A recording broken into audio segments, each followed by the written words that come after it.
Hare Krishna, muito bom dia.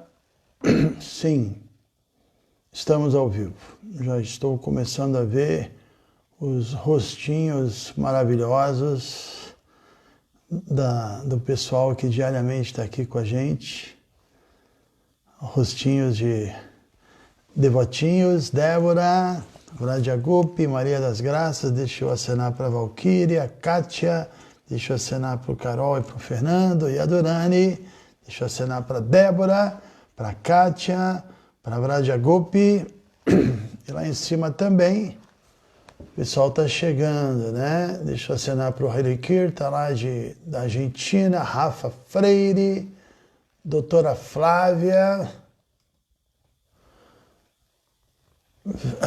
a Vrajamani, a Gopi Bharta, Hare Kirtana, Kapila, Leo Pinheiro, Nanda Kumara, e aqui também o pessoal chegando, né? Valkyria, Indra Kumar, Raghupati, Yadurani, Beatriz, Chandra de Belém, Nila Madhava, de Barbacena, Madhava Priya, Dharmapala, de Brasília, Maria Zilda, Vitória da Conquista, Indra Kumar, Frederico Custódio, Madhava Priya, bom dia, Madhava Priya da Argentina, Jagannath Sutta, São José dos Campos, Maria das Graças, Santos, oferecendo uma flor, Atmarama de Campos, Govinda Chandra do Rio, bom dia, Krishna Kata, de Nova Gokula, da Alson, aqui próximo, Haripada também do Rio, Biratã. Bom dia, Maharaj, muito bom estarmos juntos. Sim, é muito bom estarmos juntos. Eu realmente gosto muito desse programa. Afinal de contas, já estamos na live de número 109, né? Ontem foi o tal do 108, eu nem mencionei, até esqueci que a gente acabou sendo surpreendido, né? Na live 100, os devotos aqui fizeram bolo, entraram em cena com língua da sogra e chapeuzinho. Acabou que eu esqueci do número 108. Sudarshana, de Juiz de Fora, meu amigo, Fátima, Cris, São José dos Campos, Roberta Martins, Chaitanya Mali, do Rio de Janeiro, tudo bem, Chaitanya Mali, Yugala Silva, lá de Alátia, Yugala, recebi sua mensagem, e minha mãe fala a mesma coisa, tá?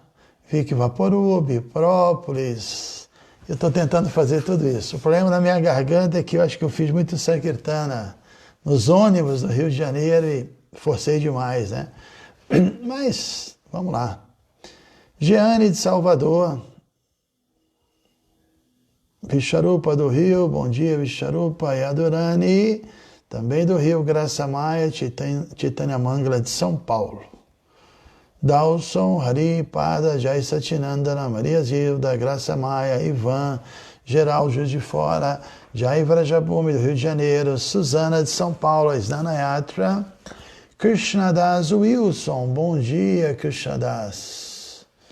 Aqui temos a Vilassa, Tatuagem, Kalandra, Devahuti. Aqui o nome da Devahuti está certo, ali no Face ainda está o nome antigo. Vilassa Hare Krishna, Geisiane, lá de Petrolina, e a Durani Tiara, que é a Devahuti, Sukh Hilila, Maria Zilda mandando estrelas e flores e corações, Jai Vrajabhumi, bom dia, Paulo Barroca, Davi Machado, pessoal chegando, né? Muita gente legal. Marcos Gelman, também do Rio de Janeiro, e a Durani, Fernando Areas Albuquerque, Conte Baladeva, Frederico Custódio, Valéria, Marcelo Tavares, Vilassa, Satoese, é a Thaís, tudo bem, Thaís? Lá do São Paulo.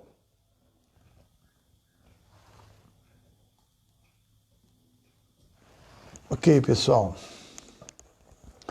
Então, antes de mais nada, antes de nós lermos qualquer coisa, quero desejar a todos vocês um excelente domingo, um excelente Dia das Mães.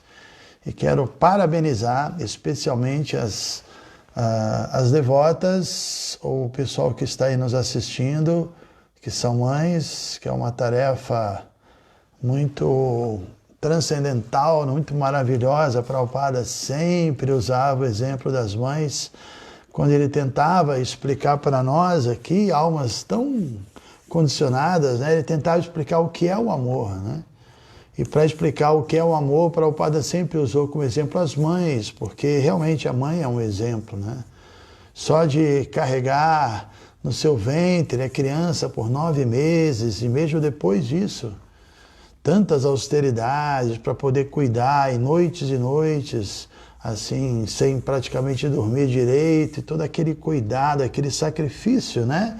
Mas quando existe o amor, o sacrifício já não é mais penoso. Para quem está vendo do lado de fora, a mãe virando noites, e, né, pode achar algo terrível, mas quando a gente fala no amor espiritual, no verdadeiro amor, não é questão de sacrifício, tudo é um prazer. Prabhupada dava esse exemplo, né? E ele era bem sucedido quando ele dava esse exemplo. E quando nós repetimos esse exemplo e falamos numa palestra o exemplo do amor da mãe, todo mundo aceita que realmente a mãe tem uma condição muito especial, e todo mundo costuma ter uma relação maravilhosa com a sua mãe, pelo menos deveria ter, de muita gratidão. Eu tenho, minha mãe sempre foi muito amorosa e uma personalidade interessante. Até hoje ela está viva, está com 91 anos e está lá, gosta dos devotos, tem muitas amigas na consciência de Krishna e que ela, assim, mantém contato, né? Então é muito bom, e todo mundo que tem uma mãe amorosa por perto deve jogar suas mãos para os céus e agradeça se acaso tiver, né? É muito legal. Então desejo aí para todo mundo que está assistindo um bom Dia das Mães, desejo que vocês façam contato com as suas mães, né? Eu sei que hoje não podemos estar pessoalmente junto delas, dando aquele abraço, levando um presente, mas não tem nenhuma dificuldade da gente fazer uma ligação, falar da nossa reverência à nossa mãe, né? Então é isso, tá? E a mãe divina, se a gente for levar para a parte védica, né? Podemos falar sobre várias mães, mas agora me veio à cabeça pelo menos 3 mães, né? Que é a mãe Parvati, a esposa de seu Shiva, porque de fato, né? Quando nós falamos de seu Shiva, ele é uma personalidade muito assim instigante, misteriosa, porque o seu Shiva, você não pode dizer que ele é Krishna, dizer que ele realmente é Krishna, você não pode dizer isso, mas também você não pode dizer que ele não é Krishna. Também não pode, porque ele é Krishna, mas Krishna atuando nesse mundo, tendo uma função diferente, né? Assim como o Brahma Samhita dá o exemplo do leite e do iogurte, né? Iogurte é leite. Você não pode dizer que iogurte não é leite. Ele é leite, mas é um leite que foi transformado devido ao contato com alguma substância ácida. Então, quando Krishna entra em contato com esse mundo e tem que lidar com assuntos materiais, ele se expande, na verdade ele lança seu olhar, uma expansão de Krishna chamada Mahavishnu, né? E esse olhar que toca na energia material, esse olhar personificado é o seu Shiva, que não é diferente de Krishna. O olhar de Krishna é Krishna, mas porque o olhar toca na matéria, ele sofre, diríamos assim, uma alteração, é uma lila também, né? E essa figura personificada é o seu Shiva, que é o pai que dá a semente, como Bhagavad Gita fala, que Krishna diz, eu sou o pai que dá a semente. Seu Shiva é essa personalidade, porque quando Mahavishnu lança seu olhar para a energia material, ele está, na verdade, lançando todas as entidades vivas em contato com o que é chamado de Mahat Yoni, o grande ventre da natureza material, essa Prakriti. E essa personalidade desse grande ventre é a mãe divina, que é a esposa de Shiva, que é Parvati, ou também pode ser chamado de Durga, não é? Então é uma personalidade, é a mãe de todos, por isso eu disse, podemos falar de três mães. Essa mãe relacionada a esse universo cósmico, também tem a mãe, que é a mãe de Krishna, que hoje tem que ser mais do que nunca lembrada, a mãe Yashoda, né? A perfeição, a mãe perfeita, amorosa, para nós é inconcebível a posição dela, de estar ali diariamente com Krishna, amamentando Krishna, cuidando de Krishna, tendo esse contato pessoal e direto com Krishna diário, né? Então, imagina essa posição de mãe Yashoda, é inconcebível para nós, e também aqueles que preferirem podem ver Radharani como sua mãe, né? Radharani, que é a consorte maravilhosa e especial de Krishna. Então, nos falta mães transcendentais, né? Então é um dia legal da gente falar dessas três mães também e lembrar a nossa mãe aqui terrena, a nossa mãe que nos que permitiu, que produziu esse corpo, né? Esse veículo tão importante que o Prabhupada dizia que é tão valiosa a forma humana, né? A forma humana é tão valiosa. Então tem aqueles filminhos, né, das alminhas, assim, querendo nascer milhares, e aquela briga, um consegue atingir o objetivo. Nós somos essa alminha que conseguiu nascer na forma humana de vida, e estamos também num momento muito especial, porque aqui temos a presença, né, dos devotos da Terra. Tem devotos em todo lugar, devotos no Ocidente, devotos no Brasil, devotos no Rio de Janeiro, devotos em São Paulo, devotos em Minas, sei lá, Nordeste, Sul. Isso não existia, há muito pouco tempo atrás não existiam devotos Vaishnavas de Krishna. E sem os devotos a gente não vai conseguir manter a nossa vida espiritual, a gente não vai conseguir se manter amparado, né? Então é uma bênção a gente estar nesse momento, nessa forma humana. Devemos agradecer nossos pais também por isso, lógico. Krishna está por trás de tudo, mas também os instrumentos que Krishna usa também são gloriosos. E por isso é um dia importante, não podemos deixar de lembrar isso, ok? Então vamos ver, já estamos aqui com quase 100 pessoas no total. Vou aguardar mais um pouquinho para aumentar um pouquinho mais. Tem sempre o pessoal que atrasa um pouco. E eu vi que meu computador está ligado ali na internet e está fazendo barulho. Vou dar uma desligadinha lá rapidinho. Vou ver se eu consigo sem criar problema por causa dos fios. Acho que vai dar.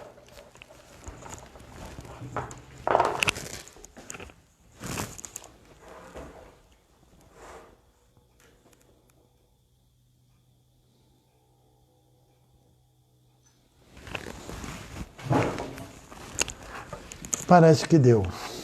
Vamos ver se deu mesmo.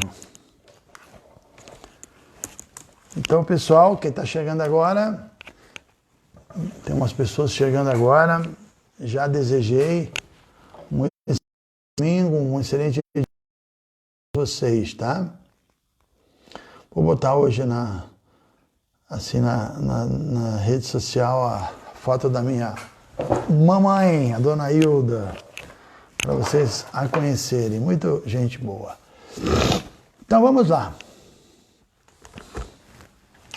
Ontem praticamente nós só cantamos.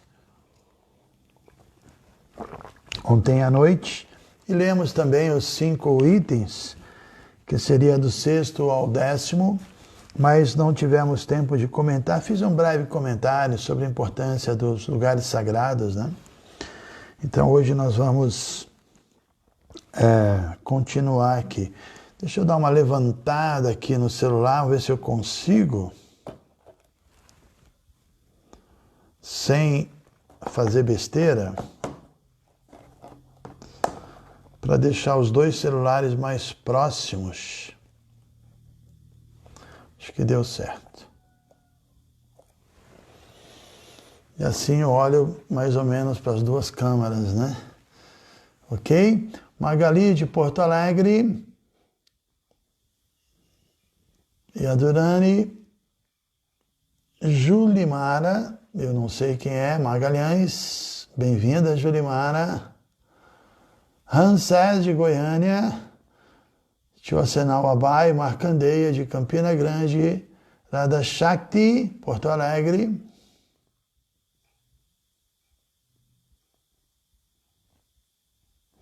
Margarete. Ok, vamos lá. A Magali dizendo que minha mãe também se chama Hilda. Hilda com H, igual a minha mãe, viu, Magali? Sua mãe é xará da minha mãe, então. Vamos lá, vou ler os 5 itens de hoje e vamos comentá-los mais uma vez. 6. Abandonar qualquer coisa para dar satisfação a Krishna e aceitar qualquer coisa para dar satisfação a Krishna. 7. Viver em um local onde Krishna esteja presente, uma cidade como Vrindavana ou Mathura, ou um templo de Krishna. 8. Minimizar os meios de subsistência, tanto quanto possível, enquanto vive confortavelmente para prestar serviço devocional. 9. Observar os dias de jejum. Comer Kadashi. 10. Adorar as vacas, os brahmanas, os Vaishnavas e árvores sagradas como figueira de Bengala e Tulasi. Então vamos comentar o item 6, que ontem, quando eu li, tinha alguns devotos na sala, eu li lá no salão. Eu perguntei para eles o que eles achavam, né? E eles concordaram comigo que não é fácil, não. Esse item é um item muito... Deixa eu ajeitar aqui. Um item muito, assim... forte, né?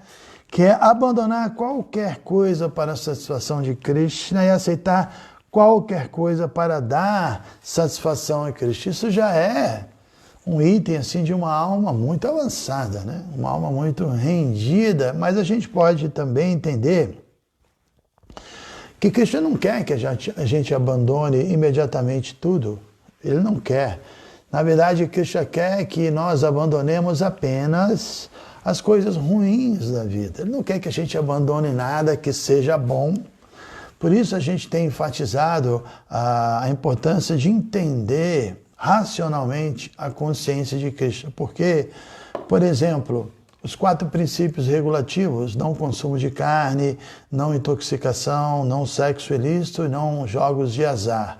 A gente pode até pensar, poxa, isso é tão legal, né? Poder comer carne, poder tomar uma cerveja, poder desfrutar do corpo de outra pessoa e fazer uma fezinha na Mega Sena. E quem pensa assim e tenta abandonar essas atividades não entendeu a consciência de Krishna, né? Porque não é assim. Essas coisas não são boas. Essas coisas definitivamente são algo que nos prejudica. Eu também vou mexer aqui na luz que ela está me incomodando.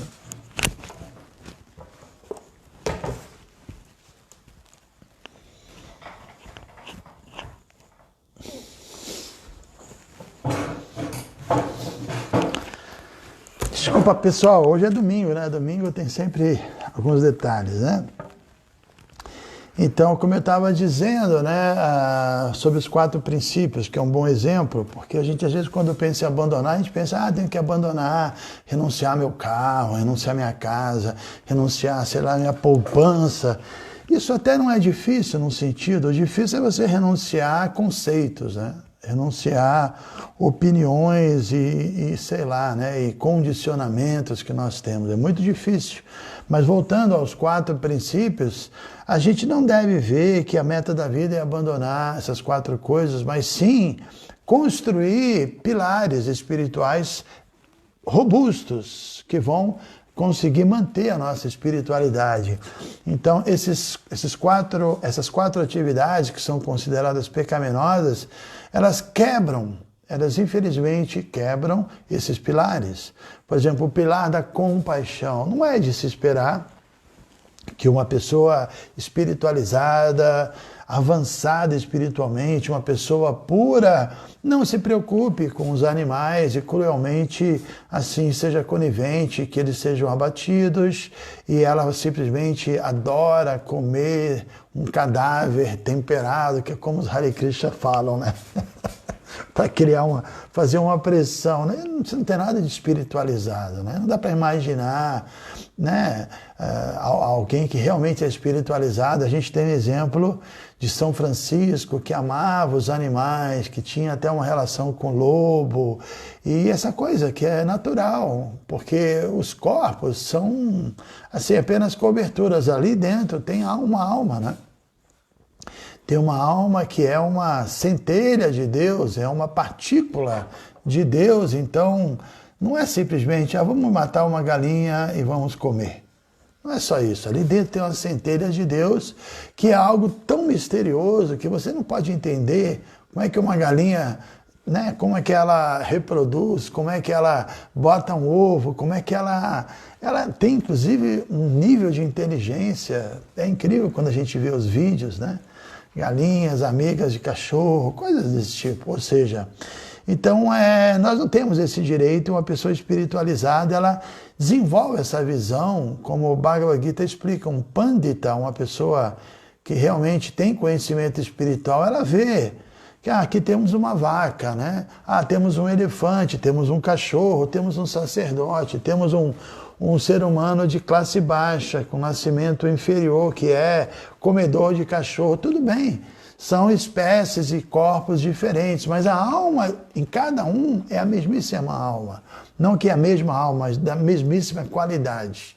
A alma é a mesma qualidade, inclusive a alma, sei lá, de um verme, de um porco, a alma de qualquer coisa. A alma é tudo igual, a alma é uma centelha divina, eterna, plena de consciência e de bem-aventurança, mas dependendo da cobertura corpórea, a alma não consegue se projetar.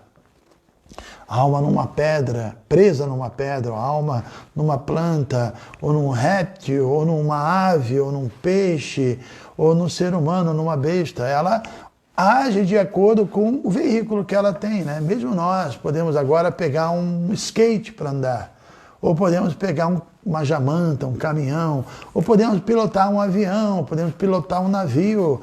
São veículos diferentes e a mesma pessoa pode pilotar veículos diferentes. E Bhagavad Gita, no capítulo 15, fala que uma pessoa que realmente se iluminou com conhecimento védico, ela entende isso. São vários veículos diferentes, simplesmente. Mas a alma sempre é a mesma alma que num corpinho de bebezinho. Podemos citar nós mesmos como exemplo. Quando éramos bebezinhos, o que acontecia? A gente não estava entendendo nada, precisávamos usar fraldas, não tínhamos noção de nada. E à medida que nosso corpo foi desenvolvendo a possibilidade de entender melhor esse mundo, de interagir com ele com um pouquinho mais de consciência, também aumentou. Né? E à medida que a gente vai obtendo conhecimento, nossos sentidos se ampliam, nossa percepção se torna mais aguçada. Mas a mesma alminha que hoje pode estar aqui fazendo uma live, ou sendo um médico, fazendo coisas importantes, essa mesma alminha, quando estava no corpinho de bebê, engatinhava, fazia suas necessidades na fralda, e a mesma alminha no corpo de pássaro voa, no corpo de peixe nada, num corpo de, sei lá, né? Diferentes corpos agem de diferentes maneiras. Então, abandonar os 4 princípios da vida pecaminosa significa não impedir que o devoto consiga edificar os pilares da espiritualidade. Eu falava sobre a compaixão. Não é de se esperar que uma pessoa espiritualista tenha uma visão tão material, tão voltada ao desfrute da língua, que não se importe com a vida dos outros e pode matar, eu quero comer esse alimento. Não, isso é uma coisa terrível, né? Isso não é de se esperar. Então a compaixão, que é muito importante, a não violência, que está incluído na ideia de compaixão, mas compaixão é um passo além da não violência, né? Não violência você diríamos assim, passivo, e a compaixão você é ativo, você ainda quer fazer algo pela pessoa, porque a palavra compaixão significa, porque a palavra paixão, como nós sabemos, também significa sofrimento. Isso é bem lembrado quando nós tem a citação da paixão de Cristo, né? Todo aquele processo de sofrimento dele. E compaixão significa o quê? Que nós temos essa capacidade, essa empatia, essa capacidade de projetar a nossa consciência na condição da pessoa e ver, poxa, essa pessoa vai sofrer, ela está sofrendo, e eu não quero ser a causa disso, pelo contrário, eu quero aliviar o sofrimento. Isso é compaixão. Você está compactuando com o sentimento de sofrimento da pessoa e faz tudo para evitar, ou da pessoa, ou do animal, seja lá do que for, não é? Então, compaixão é uma qualidade, é um pilar da vida espiritual, assim como a disciplina ou a austeridade, assim como a pureza e assim como a veracidade. A veracidade é muito importante, não é de se esperar que o espiritualista seja uma pessoa que engane, desonesta, mesmo no campo material, uma pessoa mentirosa, uma pessoa não confiável. Então, os jogos de azar, jogatina, dinheiro, tudo isso quebra o pilar da veracidade. Então, o devoto não pratica. Ele não pratica, ele abandona isso. Isso é um dos princípios até mais fáceis do devoto abandonar, da pessoa que quer avançar espiritualmente abandonar. Da mesma forma, a intoxicação. Imagine, uma pessoa que se droga, que bebe, ela não tem a capacidade de seguir uma disciplina espiritual. Tapas, austeridade, uma disciplina, não dá, porque ela já está presa pela sua mente, a sua mente exige dela que ela se intoxique, que ela bebe, que ela faça isso, que ela faça aquilo, e ela se desvia. Então não há ninguém, uma pessoa que se intoxica não tem austeridade para prosseguir na vida espiritual. E também, finalmente, o terceiro princípio é a pureza, que é quebrada pela promiscuidade, né? Ou pelo desejo de desfrutar do corpo de outras pessoas, porque é assim, né? É um vício também, é como uma intoxicação também, né? A gente falou da veracidade, da honestidade, a pureza também tem uma ligação com isso, porque alguém que queira desfrutar do corpo do outro, que se torna completamente ali luxurioso, vai falar qualquer coisa, vai contar qualquer história, vai fazer qualquer, assim, vai articular, vai mentir, o que seja necessário para obter o seu desejo, porque é como um vício já.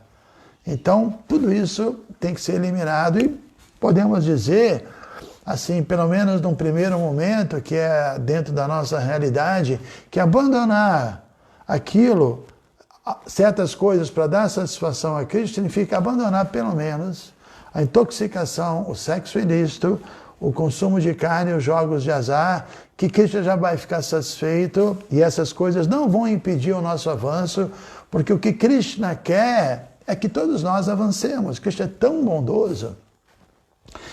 Prabhupada muitas vezes explica isso, que Krishna veio à Terra querendo nos resgatar como um pai querido, né?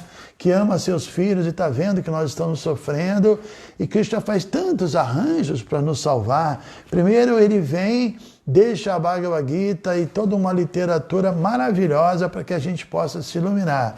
Depois ele dota de poder seus servos íntimos, como Srila Prabhupada, como o Guru de Prabhupada, Srila Bhaktisiddhanta, como Srila Bhaktivinoda Thakur e tantos outros. Ele dota esses seus servos íntimos de poder para nos guiar espiritualmente, né?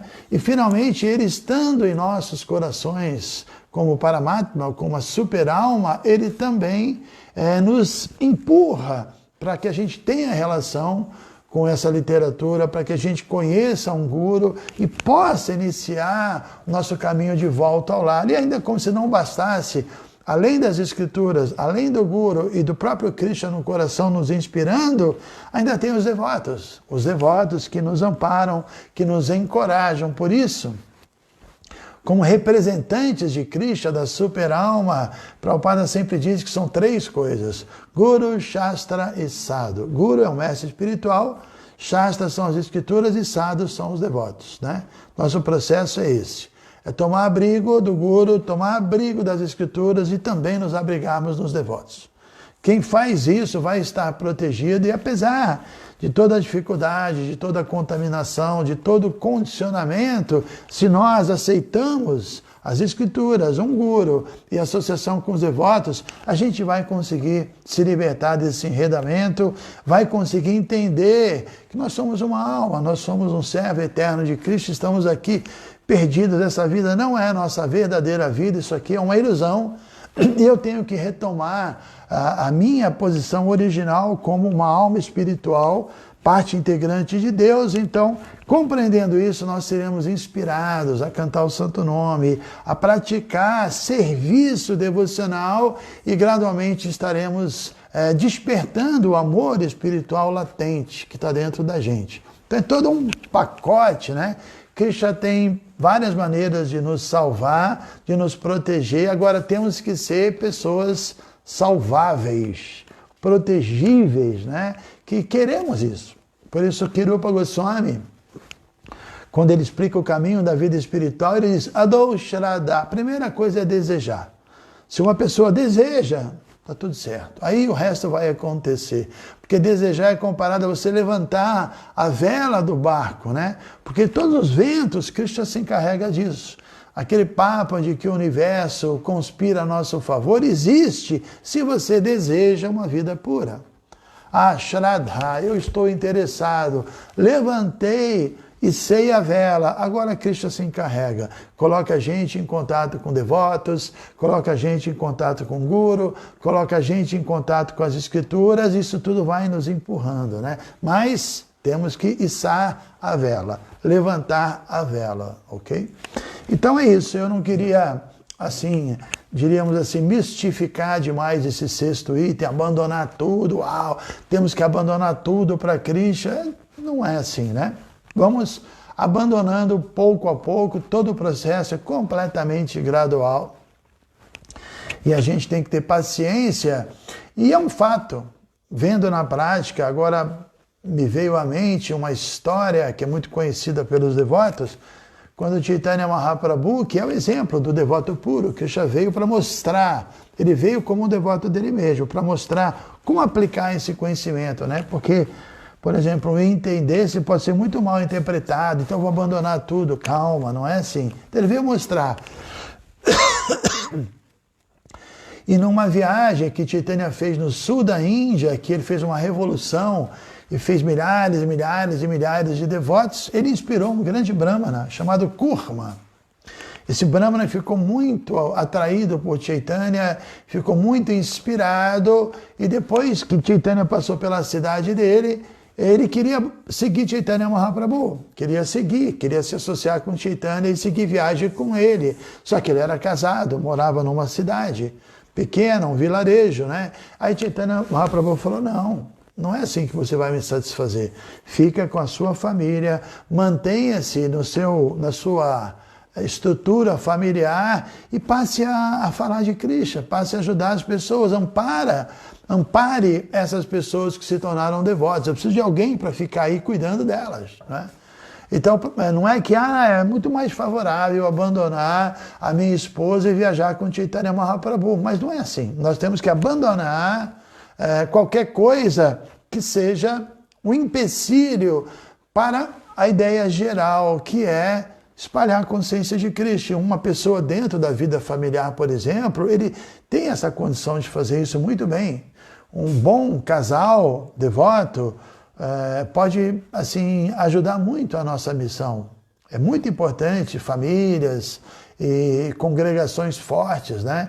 Nós temos esse problema de não ter ainda conseguido organizar uma boa congregação, mas sem dúvida famílias exemplares, porque tudo bem, eu conheci os sannyasis da ISKCON, os swamis, eles pregam muito bem, são muito animados, têm muita potência, etc. Ok, legal, mas temos que também ver que os grihastas têm muita potência. Os grihastas são os chefes de família. Eles fazem serviços também muito importantes. Não adianta só sair pregando, cantando, inspirando as pessoas. Precisamos que a nossa instituição seja estruturada, tenha força e que ela se espalhe fora dos templos também, né? Nas casas das pessoas. Então, toda a ideia de uma congregação bem estruturada passa muito pelos devotos que estão dentro de uma instituição familiar. Só que na medida do possível todo mundo tem que pregar, todo mundo tem que falar de Krishna sem fanatismo, evidentemente, às vezes nem usando a palavra Krishna, pelo menos num primeiro momento, né? Mas falar de consciência de Deus. As pessoas estão interessadas em entender o que é o karma, o que é dharma, o que é meditação. Todo mundo quer um processo. E realmente quando a gente consegue passar um pouco dessa filosofia, a gente sente um prazer diferente. Né? Um prazer diferente do que simplesmente praticar e não se preocupar com as outras pessoas. Então, tem infinitas coisas para se falar em relação a abandonar qualquer coisa e aceitar qualquer coisa, mas eu prefiro dizer que Krishna, ele não está interessado que a gente abandone coisas materiais, ele quer o nosso tempo, ele quer que a gente abandone, que deixe de lado um certo tempo que a gente poderia estar usando para o nosso interesse pessoal e utilizemos para ajudá-lo na missão de propagar a consciência de Krishna e que possamos usar o nosso tempo da melhor maneira possível. Então, acho que abandonar e aceitar que é boga e tiaga, né? Eu acho que é mudar a maneira que a gente já vinha fazendo isso, porque a gente aceita certas coisas e rejeita certas coisas. Só que baseado em quê? No nosso interesse pessoal. E agora a gente vai começar a aceitar coisas e rejeitar coisas baseado no interesse espiritual verdadeiro. Eu falei interesse espiritual, mas eu falei errado. A gente está acostumado a aceitar e rejeitar coisas baseadas no interesse pessoal material. E agora a gente tem que passar a aceitar e rejeitar coisas baseado no nosso interesse espiritual, que não é diferente do interesse de Krishna. Krishna quer que nós avancemos. Krishna quer que nós nos desenredemos, descondicionemos, né? Esse é todo o processo. Então, abandonar o que não é favorável e rejeitar o que é desfavorável. É todo um processo gradual e a gente tem que ficar, até certo ponto, satisfeito com as conquistas que já tivemos. Acredito que todos vocês aí, se olharem para trás, se vocês já estão praticando há um tempo, vocês podem ver que abandonaram muitas coisas e aceitaram muitas coisas e devem também ficar satisfeitos até certo ponto, evidentemente, né? Não é que vamos parar por aí, mas o processo realmente funciona e tem que ser feito de uma forma agradável, uma forma gradual e uma forma agradável, ok? 7:55, vamos lá. O item número 7, ontem eu mencionei já um pouquinho sobre isso, viver no lugar sagrado é um néctar, poder estar num ambiente que o tempo todo você ouve Krishna, você vê devotos, é impressionante como Vrindavana, por exemplo, o mesmo nosso projeto lá em Mayapur, ou mesmo aqui no Brasil, quando você visita a Nova Gokula, Vradyabhumi, Gora Vrindavana, Vradyadama, e agora aqui na Ecovila, a gente vê como as atividades são mais fáceis de serem executadas, as atividades espirituais, porque todo mundo está ali junto, fazendo, né?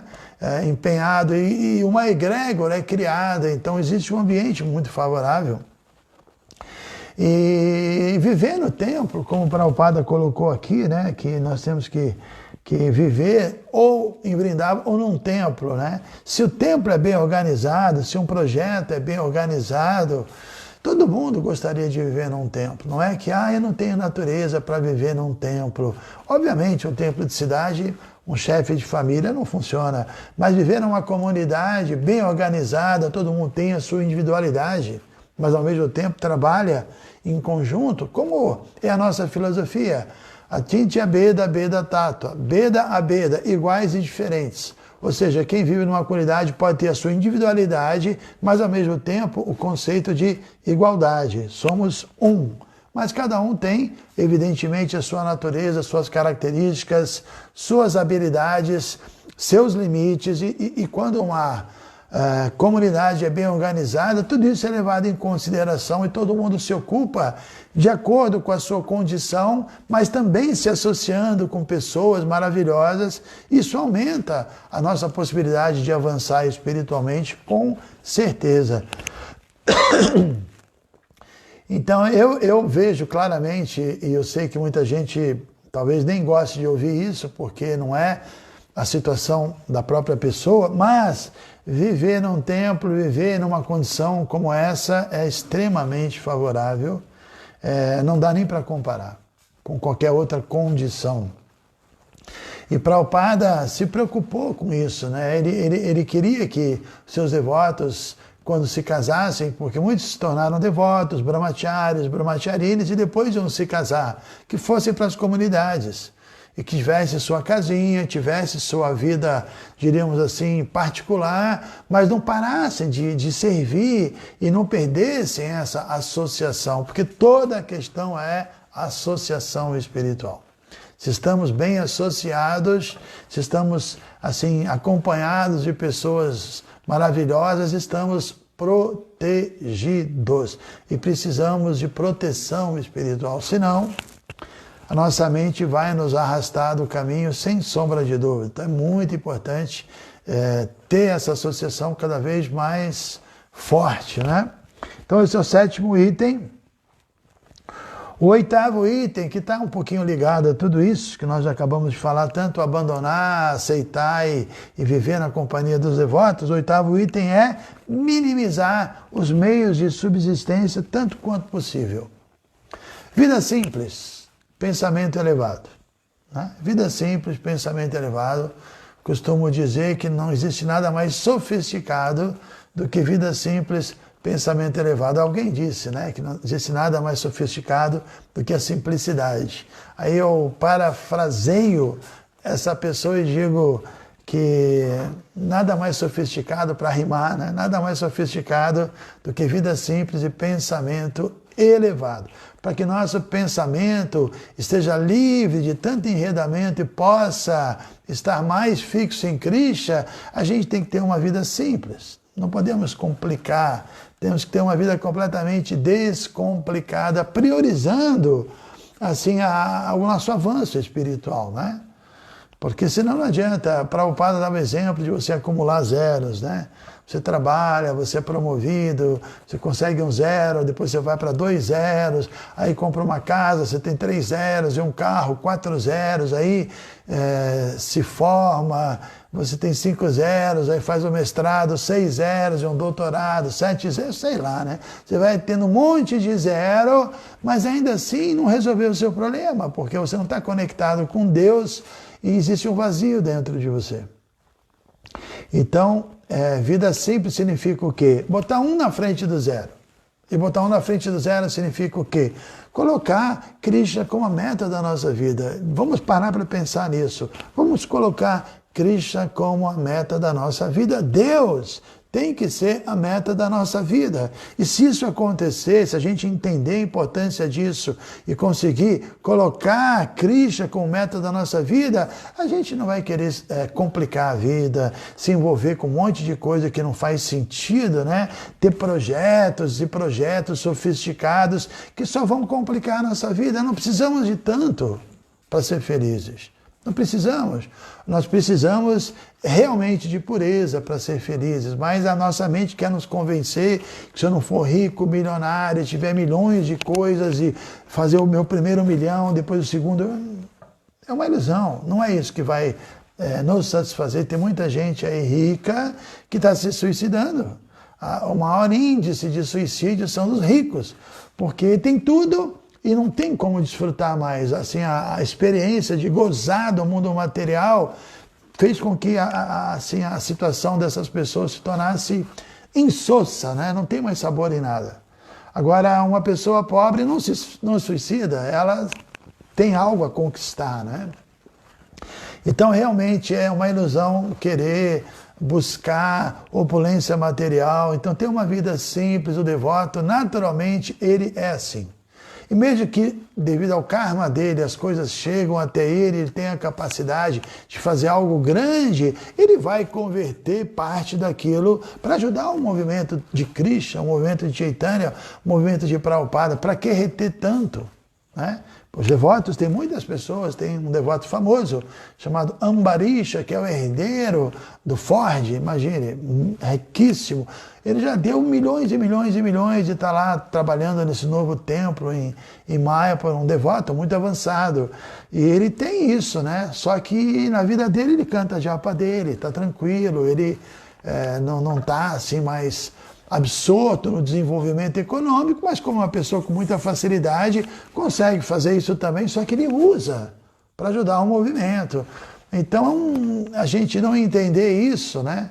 E querer assim, aceitar a consciência de Krishna, mas ao mesmo tempo sermos cobiçosos e não, qual é a palavra? Não compartilharmos, nem é a palavra, eu queria dizer, é uma relação de reciprocidade, não reciprocarmos a misericórdia que a gente está ganhando. Isso é explicado na Bhagavad Gita, é o jagya, o sacrifício. A gente recebe a coisa dos semideuses e tem que, de novo, devolver, senão a gente é um ladrão, segundo a Bhagavad Gita, a linguagem da Gita, e a gente vai ficar preso. Então queremos agradar a Krishna, não nós mesmos. Uma pessoa que não quer compartilhar a sua riqueza, ela está pensando em agradar a si mesmo, porque Krishna não vai ficar feliz de você simplesmente pegando toda a facilidade para você. Você tem que compartilhar, você tem que ajudar, você tem que doar, você tem que fazer caridade, é isso mesmo, né? Então vamos lá, minimizar os meios de subsistência e ter uma vida confortável, digna. Obviamente, não é que todo mundo tem que viver igual, não somos comunistas, pelo menos materialmente falando, a gente sabe que tem pessoas com situações e até necessidades diferentes. Mas espiritualmente somos sim comunistas, que todo mundo é igual espiritualmente, mas materialmente falando, ninguém é igual a ninguém, né? Item 9, já estamos 8:05. Item 9, observar os dias de jejum. Sim, nós jejuamos no dia de Jamastha, no aparecimento de Krishna, nós jejuamos no dia do aparecimento do mestre espiritual de Prabhupada, até meio-dia, né? Krishna nós jejuamos até meia-noite. No dia de Chaitanya, jejuamos até o horário que o sol morre. Jejuamos em vários dias. Tem vários dias durante o ano que nós jejuamos, é favorável esquecer da cozinha e ficar mais absorto em servir, em ler. E tem o Ekadashi, que são os 2 dias por mês que nós jejuamos de grãos, pelo menos, cereais, e tem devotos que têm facilidade, jejuam completamente, que é o ideal, quem pode, né? Mas a maioria fica com dor de cabeça, então só grãos e cereais já é alguma austeridade favorável. Eu já expliquei esse ponto, que esses dias a lua, 11º dia depois da lua cheia e 11º dia depois da lua nova, a lua tem uma influência muito grande sobre nossos sentidos, sobretudo sobre a língua. Então, se a gente faz uma austeridade e controla a língua, a gente é beneficiado por essa austeridade e aí fica mais fácil controlar e diminuir o apetite dos outros sentidos, né? Então, jejuamos também nesses 2 dias por mês. E finalmente o item 10 é adorar as vacas, os brahmanas, os vaishnavas e árvores sagradas como a figueira de Bengala.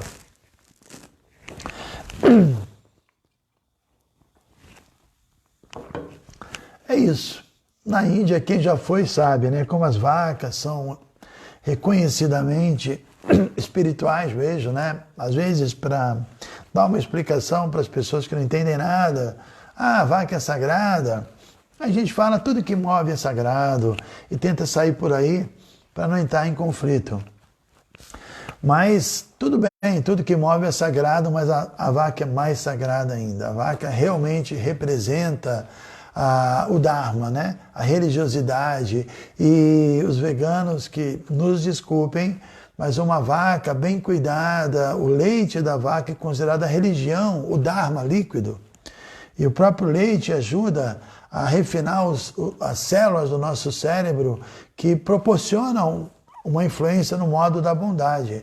Aí no modo da bondade fica mais fácil você entender a vida espiritual. Mas sabemos que o leitinho de uma vaquinha feliz está cada vez mais raro, mas o problema não são as vacas. Às vezes os veganos acabam assim errando o alvo e criticando até a vaca. Não, a vaca é assim um animal celestial que veio para ajudar mesmo, e que se você adora a vaca, se você respeita e serve a vaca, você está servindo todos os semideuses, você está recebendo um benefício muito grande. Esse é um tema, os veganos aí de plantão vão se agitar, mas nós estamos falando de um conhecimento milenar.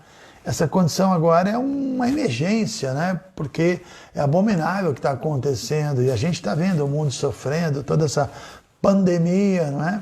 Mas, de fato, a vaca é um alimento, é um um ser muito especial e, além de tudo, o leite, o iogurte, o queijo, o ghee, né, que é medicinal e é muito importante. E quem vive na presença das vacas e cuida das vacas sente uma vibração, uma energia muito especial. Dito que a egrégora criada pelas vacas protege o ser humano de inúmeras doenças. Eu recebi um vídeo um dia desse, me parece que pesquisadores da Austrália chegaram a essa conclusão, né? Que a egrégora, num ambiente que tem vaca, é muito especial mesmo. Então tem muita coisa transcendental aí, né?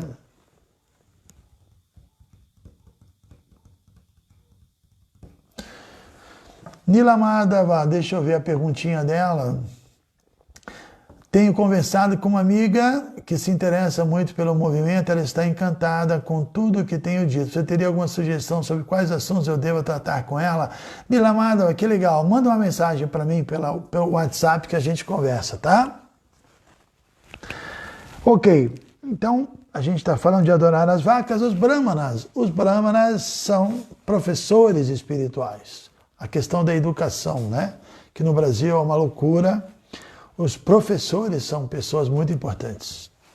Por trás de todo mundo tem um professor, né? A gente pode falar, é tão importante o médico, o agricultor, o dentista, o psicólogo, mas todos eles tiveram a influência de professores. O professor é muito importante. Só que o Brahmana não é um professor como hoje em dia tentam colocar o professor assim num palanque. Mas muitos professores são caídos hoje em dia, são professores assim só dentro de um quesito profissional. O verdadeiro professor ensina a consciência de Deus, ensina a consciência de Krishna. Então, assim como os professores são importantes, o que dizer os professores que dão a base espiritual para a sociedade, por isso devemos respeitá-los, adorá-los, e o próprio Krishna se coloca como Go Brahmana Hitaya, ele é protetor dos brahmanas e das vacas, né? Então, o Brahmana é a cabeça da sociedade, é uma figura extremamente importante, tá?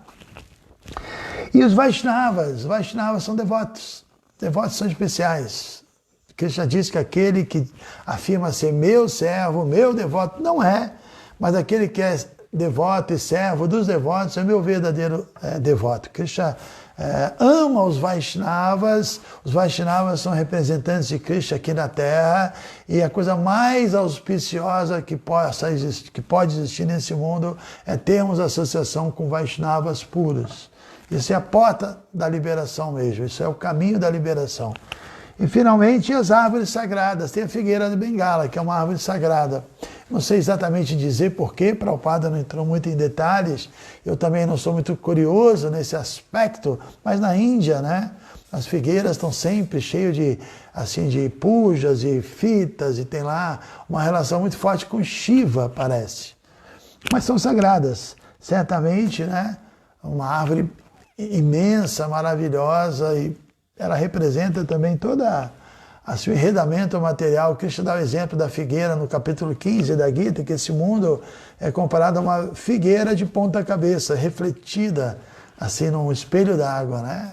Então, acho que tem alguma outra coisa que eu desconheço em relação à figueira, ok? Mas é isso então, estou acelerando aqui para tentar parar 8h15, são 8h11, 8h12. E agradeço mais uma vez, domingo, eu desejo mais uma vez um excelente Dia das Mães e minhas reverências a todas as mães que passaram noites em claro, que fizeram muito sacrifício para cuidar dos seus filhos, né? E uma mãe devota, então, que faz tudo isso e faz tudo o que for possível para que seus filhos tenham a facilidade de praticar a consciência de Krishna, é uma mãe especial, merece realmente toda a nossa homenagem no dia de hoje, ok? Então é isso, pessoal. Agradeço, deve ter perguntas, não vai dar tempo de responder, e vou dar uma olhadinha aí, tá? Se depois eu posso tentar responder à noite, porque não dá para ler e responder todo dia, é muito complicado. Então já tem o pessoal lá na sala, vou pedir para eles fazerem uma pesquisa nessas perguntas, e aí à noite eu então eu vou conseguir falar sobre tentar responder essas perguntas. Estou vendo que tem um monte de perguntas aqui. Tem Yadurani, tem aqui Lilanata, tem a Conte, ali em cima tem a Bruna, a Adelaide. Muitos temas, né? Eu sei como é que é, não é tão fácil. Imagina, são 64 itens, eu só li 10. Acredito que a gente vai ficar um bom tempo aqui nesses 64 itens, né? Mas agora parece que a quarentena vai se prolongar, parece não, pelo que eu vi, no mínimo mais um mês de isolamento, né? E eu acho que vai mais. O Brasil está no pico, né? Esse pico nunca acaba, né? Só está crescendo. Não sei se é o limite ou se vai continuar crescendo.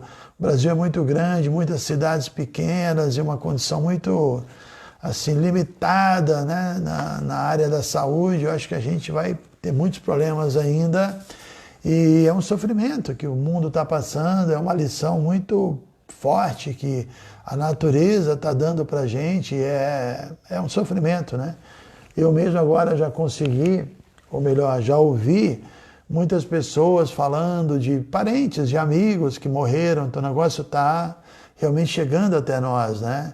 E é um sofrimento muito grande, mas tem um arranjo por trás, a gente sabe disso, que já está controlando.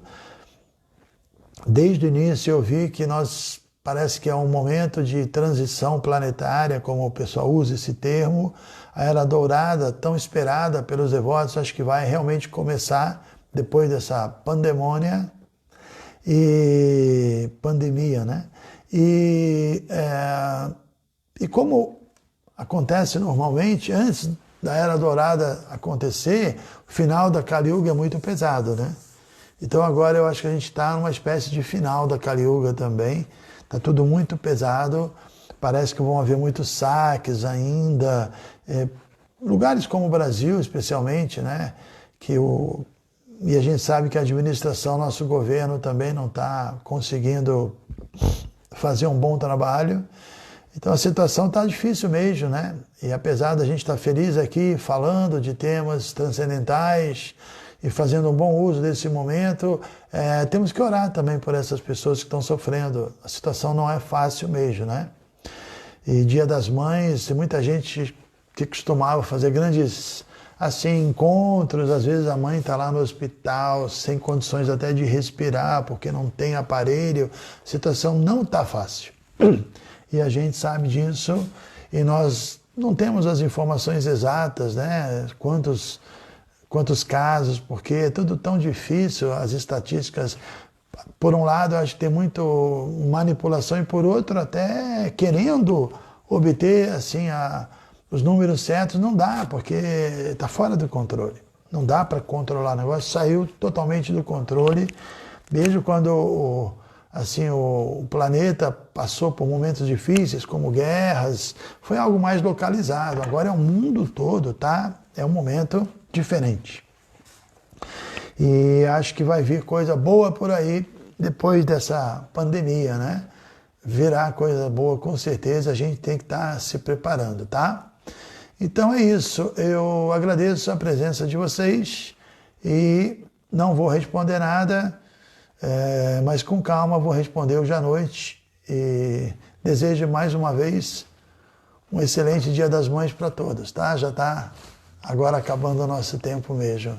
Tem alguém já ajudando a responder, falando da Figueira da Bengala e etc. Tá ótimo então. Pessoal, Srila Prabhupada aqui, Jay. Agora vamos fazer os hashtags PEC 108, Vivendo Aprendendo com Prabhupada, hashtag Quarentena Transcendental e por aí vai, né? E eu já disse para vocês que nós iremos começar a estudo do primeiro canto do Bhagavatam, pelo menos os primeiros 6 capítulos, que é o primeiro livro que a BBT está relançando. E eu tinha pensado em fazer agora, mas eu já expliquei, vou voltar a explicar que a BBT ainda não recebeu os livros, está recebendo lá pelo dia 20. Então eu achei que ao mesmo tempo, como temos tantos itens para a gente discutir, a gente vai discutindo os itens e um pouquinho antes dessa data eu já começo a fazer a propaganda e a gente faz, inclusive tem mais uma informação importante para dar para vocês. A BBT que quer organizar o webinário, não sou eu. Eles pediram para isso, para eles organizarem, e eu acho legal que eles organizem, eu só faço a minha parte. Então acho que vai partir deles, tá? A propaganda, e a gente vai simplesmente compartilhar essa propaganda. Então, pessoal lá de cima do Instagram, falta 8 segundinhos. Obrigado mais uma vez. Conto com a presença de vocês, 6 da tarde. Isso, acabou lá e acabou aqui também. Deixa eu compartilhar para que todos possam assistir lá. E aqui também, ainda tem muita gente aí. Hashtag Vedanta Sem Firula. Quinta-feira, hein, pessoal? Vai ter o vídeo. Vídeo de 10, 15 minutos. É o primeiro, ainda estou meio atrapalhado. Vamos ver, né? Tá? Eduardo Maciel, lá de Floripa. Valquíria, Juiz de Fora. Quarentena Transcendental. Lila Nata, fica com Krishna Harinama Sukhi, PEC 108. Malete de Niterói, Ramsés de Goiânia, PEC 108, Divyang, fica com Krishna, Vilma de Petrópolis, Davi, Isvara do Rio e Adorane do Rio, Liliane, já encomendei, não sei de onde ela é, Marcandeia de Campina Grande, Valéria, não sei também de onde é, Liranata de Pirajuí, Rosana Silvares, também não sei de onde ela é. Por aí vai. Então vou concluir agora, pessoal. Obrigado, Hare Krishna.